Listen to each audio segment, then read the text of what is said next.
మాచర్ల పట్టణంలో ఎన్టీఆర్ భరోసా పెన్షన్ పంపిణీ కార్యక్రమం ఘనంగా నిర్వహించారు. ఈ కార్యక్రమంలో మాచర్ల మార్కెట్ యార్డ్ మాజీ చైర్మన్ యాగంటి మల్లికార్జునరావు పాల్గొని లబ్ధిదారులకు పెన్షన్లు అందజేశారు. ఈ సందర్భంగా ఆయన మాట్లాడుతూ, కూటమి ప్రభుత్వం ప్రజల సంక్షేమాన్ని ప్రధాన లక్ష్యంగా పెట్టుకుని పారదర్శకంగా పాలన కొనసాగిస్తోందని అన్నారు. వృద్ధులు, వికలాంగులు, విధవులు వంటి అర్హులైన ప్రతి ఒక్కరికి సమయానికి పెన్షన్లు అందేలా ప్రభుత్వం ప్రత్యేక దృష్టి సారించిందని తెలిపారు. మాచర్ల నియోజకవర్గ అభివృద్ధికి స్థానిక ఎమ్మెల్యే జూలకంటి బ్రహ్మానందరెడ్డి కృషి చేస్తున్నారని యాగంటి మల్లికార్జునరావు పేర్కొన్నారు. సంక్షేమ పథకాలు ప్రజలకు నేరుగా చేరేలా పర్యవేక్షణ చేస్తున్నారని, నియోజకవర్గాన్ని అభివృద్ధి పథంలో ముందుకు తీసుకెళ్తున్నారని ప్రశంసించారు. ప్రభుత్వం చేపడుతున్న ప్రతి సంక్షేమ కార్యక్రమం ప్రజలకు ఉపయోగపడే విధంగా అమలు కావాలని, ప్రజలు కూడా ప్రభుత్వ పథకాలపై అవగాహన పెంచుకోవాలని ఆయన కోరారు. కార్యక్రమంలో స్థానిక నాయకులు, అధికారులు, లబ్ధిదారులు పెద్ద సంఖ్యలో పాల్గొన్నారు. ఈరోజు పెన్షన్ పంపిణీ కార్యక్రమంలో పాల్గొన్న వార్డు కౌన్సిలర్ చందు గారికి, బండ్ల శ్రీనివాసరావు గారికి, బండ్ల బ్రహ్మం గారికి, అలాగే నరసింహరావు గారికి, మరి అలాగే సచివాలయం అడ్మిన్ శ్రీలక్ష్మి గారికి, సచివాలయం సిబ్బందికి, మాచర్ల ప్రజలందరికీ కూడా నమస్కారాలు తెలియజేసుకుంటున్నాను. కూటమి ప్రభుత్వం అధికారంలో రాకముందే రాష్ట్ర ప్రజల యొక్క ఆర్థిక అవసరాలను దృష్టిలో పెట్టుకొని సూపర్ సిక్స్ పథకాలకై రూపకల్పన చేయడం జరిగింది. ప్రధానమైనది రాష్ట్ర ప్రజల యొక్క ఆర్థిక పరిస్థితిని దృష్టిలో పెట్టుకొని ప్రతి ఒక్కరికి ఆర్థికంగా చేయూతనివ్వాలని చెప్పి ప్రవేశపెట్టినటువంటి సూపర్ సిక్స్ పథకాల్లో అతి ముఖ్యమైనది మొట్టమొదటిది ఎన్టీఆర్ భరోసా పెన్షన్ పథకం. ఈ ఎన్టీఆర్ భరోసా పెన్షన్ పథకాన్ని అన్న నందమూరి తారక రామారావు గారు 1984లోనే 30 రూపాయలతో ప్రారంభించిన ఈ పెన్షన్ పథకాన్ని ఈరోజు మన ముఖ్యమంత్రి చంద్రబాబు నాయుడు గారు 4,000 రూపాయల నుంచి 15,000 రూపాయల దాకా వివిధ వర్గాలకి ఆర్థికంగా పెన్షన్ కార్యక్రమాలు ఇవ్వడం జరుగుతుంది. ఈ పెన్షన్లు కూడా అన్ని వికలాంగులకు, అలాగే మరి అవ్వాతాతలకు, మరి అలాగే భర్త చనిపోయిన స్త్రీలకు, ఒంటరి మహిళలందరూ కూడా 4,000 నుంచి 15,000 రూపాయల దాకా వారి యొక్క ఆర్థికంగా వారిని ఆదుకోవడం కోసం భారీ ఎత్తున పెన్షన్లు ఇస్తున్న రాష్ట్రం మన ఆంధ్ర రాష్ట్రం అని చెప్పుకోవడం ఈ సందర్భంగా నేను తెలియజేసుకుంటున్నాను. భారతదేశంలో ఏ రాష్ట్రం కూడా మరి 1,500 మించి పెన్షన్ ఇస్తున్న దాఖలాలు లేవు. ఒక మన రాష్ట్రంలోనే 4,000 నుంచి 15,000 రూపాయల దాకా పెన్షన్ పంపిణీ చేస్తున్న కార్యక్రమం మన రాష్ట్ర ప్రభుత్వం, మన ముఖ్యమంత్రి చంద్రబాబు నాయుడు గారు, అలాగే డిప్యూటీ సీఎం పవన్ కళ్యాణ్ గారు కూడా ఈ కార్యక్రమాన్ని విజయవంతంగా నిర్వహిస్తున్నారని చెప్పుకోవడం ఈ సందర్భంగా నేను తెలియజేసుకుంటున్నాను. అలాగే సూపర్ సిక్స్ పథకాల్లో మరో ముఖ్యమైనది అన్న క్యాంటీన్లు. పేద ప్రజలకి అతి తక్కువ ధరకే అన్నం పెట్టాలన్న మంచి ఉద్దేశంతో వైఎస్ఆర్ పార్టీ ప్రభుత్వ అధికారులు ఉన్నప్పుడు మూసివేసిన అన్నా క్యాంటీన్లు తెరిచి మరలా కేవలం 5 రూపాయలకే 3 పూట్ల భోజనం పెట్టుకున్న ఘనత ఈ కూటమి ప్రభుత్వంగా చెప్పుకోవడం ఈ సందర్భంగా తెలియజేసుకుంటున్నాను. ఆ తర్వాత మరో ముఖ్యమైన పథకం తల్లికి వందనం. తల్లికి వందనం పథకం ద్వారా రాష్ట్రంలో మరి ఏ విద్యార్థులు కూడా చదువుకునే విద్యార్థులు ఆర్థిక ఇబ్బందుల వల్ల చదువు ఆకూడదనే మంచి ఉద్దేశంతో గత వైసీపీ ప్రభుత్వం ఒక కుటుంబంలో ఒక విద్యార్థికి ఆర్థిక సహాయం చేస్తే కూటమి ప్రభుత్వం అధికారంలోకి వచ్చిన తర్వాత ఇంట్లో ఎంతమంది పిల్లలు చదువుకుంటే అంతమంది పిల్లలకు ఒక్కొక్కరికి 13,000 రూపాయల చొప్పున వారి తల్లుల ఖాతాలో జమ వేయడం జరిగింది. అలాగే ఆ తర్వాత దీపం పథకం ద్వారా ప్రతి ఇంటికి ఉచితంగా గ్యాస్ సిలిండర్లు ఇస్తున్నాం. అలాగే మరి అన్నదాత సుఖీభావ పథకం ద్వారా ప్రతి రైతు ఖాతాలో కూడా 20,000 రూపాయలు వేస్తారన్న ఘనత మా కూటమి ప్రభుత్వం అంది. ఇప్పటికే 2 విడతల్లో 14,000 రూపాయలు వేయడం జరిగింది. మరి 3వ విడత ఈ మార్చి ఆఖరి లోపల వేసి అన్న మాట ప్రకారం ఇచ్చిన మాట ప్రకారం అన్నదాతలకి 20,000 రూపాయలు వారి ఖాతాలో వేయడం జరుగుతుందని చెప్పి కూడా ఈ సందర్భంగా నేను తెలియజేసుకుంటాను. అన్నదాతలకు ఇదే కాకుండా వారు పండించిన పంటలకి వరి పంట కానీ, పత్తి కానీ, కంది కానీ మరి కొనుగోలు చేసిన ప్రభుత్వం కొనుగోలు చేసిన 24 గంటల్లోనే రైతు ఖాతాల్లో డబ్బు జమ చేసిన ఘనత ఈ కూటమి ప్రభుత్వం అంది. రైతు ప్రభుత్వాన్ని నిరూపించుకున్న ఘనత ఈ కూటమి ప్రభుత్వం అంది.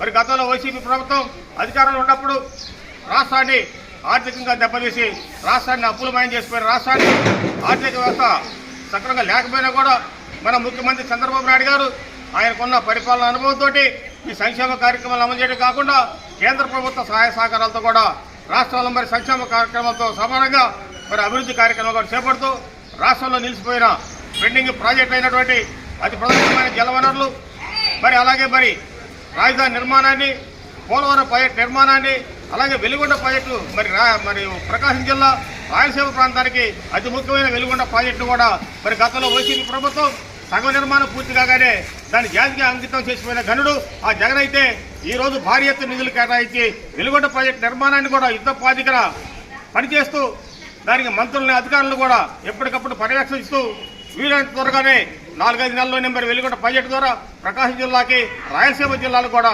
త్రాగునీరు సాగునీరు అందించబోతున్నారని చెప్పుకోవడం ఈ సందర్భంగానే తెలియజేస్తున్నాను. అలాగే గోదావరి జిల్లాలకి మరి కోనసీమ ప్రాంతానికి జీవనాడైనటువంటి పోలవరం ప్రాజెక్టు నిర్మాణాన్ని కూడా ఇప్పటికే 95% పూర్తి చేయడం జరిగింది. వచ్చే 2027కి పోలవరం ప్రాజెక్టు కూడా అలాగే వెలుగొండ ప్రాజెక్టు కూడా జాతికి అంకితం చేస్తామని చెప్పి కూడా ఈ సందర్భంగా తెలియజేసుకుంటారు. అలాగే మరి రాష్ట్రానికి అవసరమైన రాజధాని భారతదేశం గర్వించేలాగా ప్రపంచం మెచ్చేలాగా ప్రపంచ స్థాయిలో మరి అతి సుందరమైనటువంటి అన్ని వనరులతోటి మన అమరావతి రాజధాని నిర్మాణాన్ని కూడా మరి వీలైనంత స్పీడ్గా నిర్మాణ పనులు చేపడుతూ మరి భవిష్యత్ తరాలకు 100 సంవత్సరాల వరకు కూడా ఎలాంటి సమస్య లేని విధంగా మరి అమరావతి నిర్మాణానికి రూపకల్పన చేసి అమరావతి నిర్మాణాన్ని కూడా వీలైనంత త్వరగా నిర్మాణం పూర్తి చేసి మన రాష్ట్ర ప్రజలకు అందించడానికి కూటమి ప్రభుత్వం కృషి చేస్తుందని చెప్పుకోవడం ఈ సందర్భంగా తెలియజేసుకుంటారు. వీటితో పాటు రాష్ట్రంలో మరి శిథిలమైనపోయిన రోడ్లు నిర్మాణాలు కానీ అలాగే గ్రామాల్లో మున్సిపాలిటీల్లో సిమెంట్ రోడ్ల నిర్మాణానికి కానీ భారీ ఎత్తున నిధులు తీసుకొచ్చి మన మాచాల నియోజకవర్గాన్ని కూడా అభివృద్ధి పదంలో నడుపుతున్న ఘనత మన ఎమ్మెల్యే జూలకంటి బ్రహ్మారెడ్డి గారితో చెప్పుకోవడం ఈ సందర్భంగా తెలియజేసుకున్నారు. అలాగే కేంద్ర ప్రభుత్వం నుంచి భారీ ఎత్తున నిధులు తీసుకొచ్చి రాష్ట్రంలో జాతీయ రోడ్లు కానీ అలాగే రైల్వే ఓవర్ బ్రిడ్జిలు కానీ అలాగే సెంట్రల్ స్కూల్ కానీ తీసుకొచ్చి మార్చారు, రూపురేఖలను మార్చిన ఘనత మన పార్లమెంట్ సభ్యులు మన అభివృద్ధి ప్రదాత మరి సాధక నామధేయుడు శ్రీకృష్ణ దేవరాయలు గారితో చెప్పుకోవడా ఈ సందర్భంగా తెలియజేసుకుంటూ రాబోయే రోజులు మరి కూటమి ప్రభుత్వం రాష్ట్ర ప్రజలందరికీ కూడా అండగా ఉంటుంది, మీకు రక్షణ కల్పిస్తుంది, మీ ఆస్తులు కూడా రక్షణ కల్పిస్తాం, మీకు అన్ని రకాలుగా అండదండలు అందించే ప్రభుత్వం ఈ కూటమి ప్రభుత్వం. ఇప్పటికే రాష్ట్ర ప్రజలందరూ కూడా వైసీపీ ప్రభుత్వం పరిపాలనకి ఈ 20 మాసాల్లో కూటమి ప్రభుత్వం చేసిన పరిపాలనకి తేడా అర్థమైంది కాబట్టి రాబోయే రోజుల్లో మరి ముఖ్యమంత్రి చంద్రబాబు నాయుడు గారికి పవన్ కళ్యాణ్ గారికి మీరు అండగా ఉండి రాబోయే స్థానిక సంస్థల ఎన్నికల్లో కూడా ఈ కూటమి ప్రభుత్వానికి భారీ మెజార్టీ తీసుకొచ్చే విధంగా రాష్ట్ర ప్రజలందరూ కూడా సహాయ సహకారం అందించాలని చెప్పుకోవడా ఈ సందర్భంగా నేను కోరుకుంటున్నాను. కేవలం వైఎస్ఆర్ పార్టీ నాయకులు వారి మీద ఉన్న కేసుల్ని ప్రజల నుంచి తప్పుదారి పట్టించడం కోసం డైవర్షన్ పాలిటిక్స్ చేస్తూ మరి అతి పవిత్రమైన తిరుపతి హిందూ మనోభావం దెబ్బతీసే విధంగా అతి పవిత్రమైన లడ్డూ ప్రసాదాన్ని కూడా కెమికల్స్ నెయ్యితో తయారు చేసి రాష్ట్ర ప్రజల యొక్క ప్రాణాలని పణంగా పెట్టిన ఘనత వైసీపీ నాయకులది. అదే కాకుండా కల్తీ మద్యం కేసులో కల్తీ మద్యాన్ని కూడా రాష్ట్రంలో వేల మంది ప్రజల సాగు కారణమైనది ఈ వైఎస్ఆర్ ప్రభుత్వం. ఇవన్నీ ప్రజల నుంచి డైవర్షన్ చేయడం కోసం డైవర్షన్ పాలిటిక్స్ చేస్తూ నోటికొచ్చిన బూత్ పదాలు వాడుతూ ప్రజాస్వామ్యాన్ని అవహేళన చేస్తూ సమాజం సిగ్గుపడేలాగా మాట్లాడుతూ ప్రతిరోజు మరి ఎవరో ఒక నాయకుడు వైసీపీ నాయకుడు జైలు పోతూనే ఉన్నారు. ఈ జైలు పోయే నాయకుల మీద ఈ కూటమి ప్రభుత్వం కానీ ముఖ్యమంత్రి చంద్రబాబు నాయుడు గారు కానీ పవన్ కళ్యాణ్ గారు కేసులు పెట్టాల.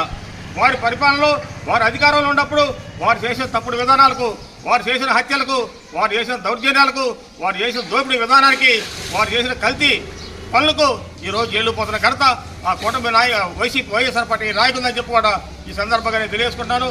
కాబట్టి రాబోయే రోజుల్లో మరి ఇంత మంచి సుపరిపాలన అందిస్తున్నటువంటి కూటమి ప్రభుత్వానికి రాష్ట్ర ప్రజలు మాచాల నియోజక ప్రజలందరూ కూడా సహాయ సహకారం అందిస్తారని చెప్పి కోరుకుంటూ ఈ అవకాశం ఇచ్చి మీ అందరికీ పేరు పేరున ధన్యవాదాలు తెలియజేసుకుంటూ సెలవు తీసుకుంటున్నాను.